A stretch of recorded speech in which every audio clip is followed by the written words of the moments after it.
Hello friends, आज का हमारा टॉपिक है घोस्ट, जिसे हेनरिक इब्सन के द्वारा लिखा गया था, जिनका जन्म 1828 ईस्वी में हुआ था और उनकी मृत्यु 1906 ईस्वी में हुई थी। ये जो घोस्ट ये एक प्ले है जिसे 1881 में लिखा गया था और फर्स्ट टाइम इसको परफॉर्मेंस करवाया गया था 1882 में शिकागो में एक डेनिश कंपनी के द्वारा।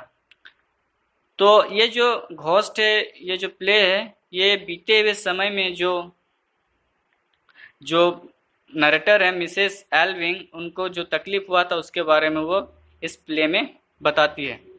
तो चलिए जो प्ले है इसको शुरू करने से पहले हम लोग इसके कुछ इम्पोर्टेंट कैरेक्टर्स के बारे में जान लेते हैं ताकि हमें प्ले को समझने में आसानी हो। तो हमारा फर्स्ट कैरेक्टर है मिसेस हेलेन एल्विंग, जो एक विधवा रहती है।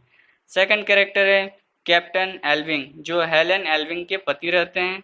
थर्ड कैरेक्टर पेस्टर मेंडर्स, जो मिसेस एल्विंग के पुराने दोस्त रहते हैं। फोर्थ कैरेक्टर है ओसवर्ल्ड, मिसेस एल्विंग का एक लड़का रहता है 7 साल का। फिफ्थ कैरेक्टर है रेजिना, जो मिसेस एल्विंग के घर में नौकरानी रहती है। और सिक्स्थ कैरेक्टर है जोआना, ये भी मिसेस एल्विंग के घर में नौकरानी का काम पहले करती थी। और सेवेंथ कैरेक्टर है जैकब एंगस्ट्रर, जो एक कारपेंटर है। तो चलिए हम लोग प्ले को स्टार्ट करते हैं। प्ले स्टार्ट होता है कि मिसेस एल्विंग जो रहती है वो अपने पुराने दोस्त पेस्टर मेंडर्स के पास जाती है और उसे अपने बीते हुए दुखों के बारे में बताती है। वो कहती है कि मैं अपने पति के साथ बिल्कुल भी खुश नहीं थी, क्योंकि उसके पति अभी तो मर चुके हैं। इसलिए वो बताती है अपने बीते हुए कल के बारे में कि मैं उनके साथ बिल्कुल भी खुश नहीं थी। उनका जो बिहेवियर था मेरे प्रति बिल्कुल भी अच्छा नहीं था, वो मुझसे प्यार नहीं करते थे। चूंकि ये सिर्फ हम दोनों के बीच की बात है, परंतु समाज में उनका बहुत ज़्यादा सम्मान था, प्रतिष्ठा था, लोग उनकी इज्जत किया करते थे। इसलिए मैं ये चाहती हूँ कि एक अनाथ आश्रम का निर्माण करवाया जाए उनके पैसों से, ये मेरी इच्छा है। तो इस पर जो पेस्टर मेंडर्स पूछते हैं इसका क्या कारण है, तो जो एल्विंग रहती है वो इसका मुख्यतः 2 कारण बताती है। मिसेस एल्विंग बताती है कि पहला कारण यह है कि समाज में उनका मान सम्मान और प्रतिष्ठा हमेशा बना रहे, इसलिए मैं ये अनाथ आश्रम बनवाना चाहती हूँ। और दूसरा कारण यह है कि अपने पिताजी, मतलब जो ओसवर्ल्ड के पापा हैं कैप्टन एल्विंग, उनका जो जितना भी धन संपदा है सारा इस अनाथ आश्रम में को बनाने में खर्च हो जाए और बदले में मेरे बेटे को उनका कोई भी खराब चीज हाथ ना लगे। मतलब फाइनली जो मिसेस एल्विंग थे वो चाहती थी कि किसी भी प्रकार का गलत आदत ओसवाल्ड को ना लगे। इस पर कैप जो पेस्टर मेंडर्स सहमति दे देता है। चूंकि शादी से पहले, मतलब जब शादी हुई थी कैप्टन एल्विंग के साथ, उस वक्त हेलेन जो थी बिल्कुल खुश नहीं थी। इसलिए एक बार तो वो अपने पुराने दोस्त पेस्टर मेंडर्स के पास आ जाती है, क्योंकि वो उससे थोड़ा प्यार भी करती थी। तब पेस्टर मेंडर्स जो थे वो उन्हें समझाते हैं कि आप उनके पास चले जाइए और उन्हें इस चीज़ का एहसास दिलाइए कि आप उससे बहुत ज़्यादा प्यार करते हैं। इस पर वो चली भी जाती है और उन्हें एहसास दिलाने की कोशिश भी करती है अपने पति को, परंतु वो बिल्कुल भी इस चीज़ के लिए तैयार नहीं होते हैं। उनका जो आदत था, गलत आदत, शराब पीना, औरतों के साथ संबंध रखना और ऐसे बहुत सारे गलत आदत थे, उनको वो बिल्कुल भी नहीं छोड़े जब तक कि वो मर नहीं गए। उस वक्त वो जो मिसेस एल्विंग थी वो अपने बच्चे को, मतलब ओसवाल्ड को, अपने पिता की गलत हरकतों से बचाने के लिए उसे अपने देश से बाहर भेज देती है पढ़ने के लिए, ताकि उसके जो पिता के गलत आदत थे वो उसके बेटे पर भी ना लग जाए, मतलब वंशानुगत के तरीके से। इसलिए वो अपने बेटे को बाहर भेज देती है। अब उसका जो पति रहते हैं मिसेस एल्विंग के पति कैप्टन एल्विंग, वो तो अब मर चुके हैं। अब उनके याद में अनाथ आश्रम को बनवाना है।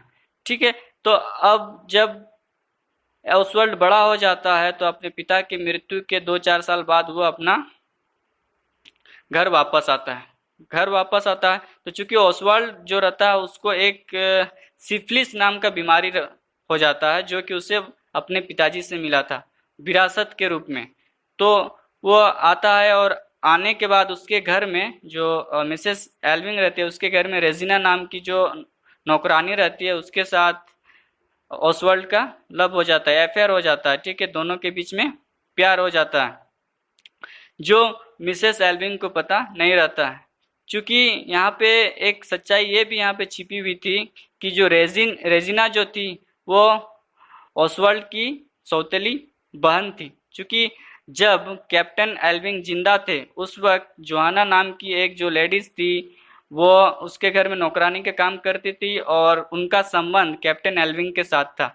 जब जोहाना प्रेग्नेंट हो जाती है उस वक्त जो बड़े लोग अपनी इज्जत को बचाने के लिए एक कारपेंटर के साथ उनका विवाह करवा देते हैं जिनका नाम रहता है जैकब इंगस्ट्रर। उनका एक पैर अच्छा नहीं रहता है, मतलब थोड़ा डैमेज रहता है इसलिए, और ये लोग अमीर आदमी रहते हैं जिस कारण से उनके साथ उसका शादी करवा देते हैं और उन दोनों, और उसके बाद रेजिना पैदा होती है। तो चूंकि रेजिना भी इन्हीं के घर में आकर नौकरानी का काम करने लगती है। अब जब अनाथ आश्रम पूरी तरीके से तैयार हो गया था तो उसको उद्घाटन या फिर उद्घाटन करने से पहले एक रात जो जैकब इंगस्टर जो कारपेंटर थे वो पेस्टर मेंडर्स को बुलाते हैं और कहते हैं कि एक मीटिंग करवाया जाए, प्रेयर मीटिंग करवाया जाए, क्योंकि एक अच्छे काम का हम लोग शुरुआत करने जा रहे हैं। इन सभी चीज़ों से पहले जो जैकब इंगस्टर थे कारपेंटर, वे अपने बेटी रेजिना से कहते हैं कि तुम ये सब काम छोड़ दो, नौकरानी वाला काम छोड़ दो, और मैं भी ये जो अनाथ आश्रम है इसका उद्घाटन होने के बाद मैं भी ये काम छोड़ दूंगा और नाविकों के लिए हॉस्टल खोलूंगा, उस काम में तुम आकर मेरा हेल्प करना। इस पर रेजिना उसे रिफ्यूज़ कर देती है, उसके बात को अस्वीकार कर देती है और कहती है कि नहीं, मैं यहीं पे ठीक हूँ, यहीं पे मैं काम करूँगी। उसके बाद जैसे कि कल उद्घाटन होने वाला था तो उसके पहले रात में ही मीटिंग होने का रहता है पर होता नहीं है और किसी कारणवश वहाँ पर आग लग जाता है। वो जो अनाथ आश्रम है उसमें आग लग जाता है और वह जलकर खाक हो जाता है। अब चूंकि लोगों में ये अफवाह उड़ने लगता है कि क्यों हुआ, किस कारण से हुआ, इसके साथ साथ और बहुत सारी बातें उठने लगती है। तब जो है रेजिना को पता चलता है कि ओसवाल्ड जो है उसका अपना सौतेला भाई है। ये जो सच्चाई है वो धीरे धीरे बाहर आने लगती है। जब रेजिना को इसके बारे में पता चल जाता है तो वो उसे छोड़कर चली जाती है ओसवाल्ड को। अब जब ओसवाल्ड को छोड़कर चले जाती है तो वो बहुत ज़्यादा तकलीफ में हो जाता है, दुख में हो जाता है, और इसके साथ साथ उसका जो इनहेरिटेंस वाला वंशानुगत बीमारी था वो भी उसे बहुत ज़्यादा तकलीफ दे रहा था। वो बहुत ज़्यादा दर्द से तड़प रहा था। तब वो अपनी माँ से कहता है कि मुझे मॉर्फिन का ओवरडोज दे दो। मतलब मॉर्फिन एक अफीम टाइप से होता है कोई चीज़, उसे मुझे दे दो ताकि मैं उसे खाकर शांत हो जाऊंगा और मेरा दर्द घट जाएगा। इस पर उसकी जो माँ रहती है मिसेस एल्विंग, वो कहती है कि ठीक है मैं तुम्हें दे दूंगी, लेकिन ये बहुत ज़्यादा आवश्यक पड़ेगा तभी जाकर मैं तुम्हें दूंगी। इस पर दोनों माँ बेटा जो रहते हैं एक कमरे में बंद रहते हैं और मिसेस एल्विंग जो वो मॉर्फिंग है उसको वो खोजने लगती है, और इस तरीके से होता है कि वो कहानी जो है, ये नाटक है और वो फिनिश हो जाता है।